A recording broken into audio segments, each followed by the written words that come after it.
Respons Putri Titik Puspa. Lihat ibunya dulu bela Inul Daratista saat diboikot Rhoma Irama dan MUI. Putri sulung mendiang Titik Puspa, Petty Tunjungsari menceritakan saat ibunya dulu memutuskan membela Inul Daratista.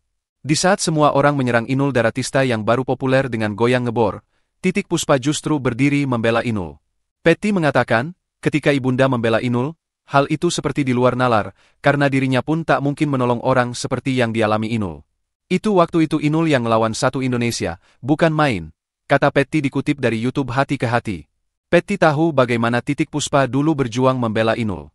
Dari sikap Titik itu juga, Petty akhirnya belajar bahwa setiap niat yang diikuti tindakan nyata pasti akan ada jalan yang terbuka. Selama kamu punya niatan, jalan itu pasti ada, walaupun itu nampaknya tidak mungkin, kata Petty. Titik Puspa sendiri mengungkap alasannya dulu memilih membela Inul di saat orang lain menyerang penyanyi tersebut karena goyangannya. Titik mengatakan saat itu, dirinya merasa Inul tidak berbuat salah. Wong gerakannya muter kok, bukan yang kayak apa. Lah dikata-katain, aku bela, kata Titik Puspa santai. Bagi Titik Puspa, kemampuan yang dimiliki Inul itu adalah pemberian Tuhan yang indah. Sebagai informasi, lebih dari 20 tahun lalu saat Inul pertama kali muncul, sempat menimbulkan kehebohan di industri musik dangdut tanah air. Bahkan terjadi perseteruan panjang antara Inul dengan Rhoma Irama. Seruan untuk memboikot Inul Daratista di televisi juga terjadi, karena goyangan Inul dianggap menodai musik dangdut. Tepatnya pada tahun 2003, Inul sempat diboikot gara-gara goyang ngebornya yang menuai pro dan kontra. Rhoma Irama yang menjadi raja dangdut Indonesia saat itu, menghujat dan menyerukan kepada stasiun televisi untuk memboikot Inul. Saat itu, putra bungsu Rhoma Irama, Ridho Rhoma malah tertangkap kasus barang terlarang. Sementara itu, Inul Daratista tiba-tiba menjadi sasaran netizen di dunia maya, karena komentarnya. Sejak 27 Maret 2017 Inul menjadi trending topik di Twitter, dengan tanda pagar boikot Inul Daratista.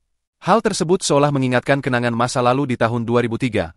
Saat Rhoma menghimpun sejumlah artis yang tergabung dalam paguyuban artis musik Melayu Indonesia, menyerukan agar stasiun televisi memboikot Inul. Inul diboikot karena menilai goyang ngebor telah melanggar batas kewajaran, serta dianggap merusak moral bangsa. Bukan hanya Rhoma, Majelis Ulama Indonesia juga turut mendesak stasiun televisi untuk mencekal Inul.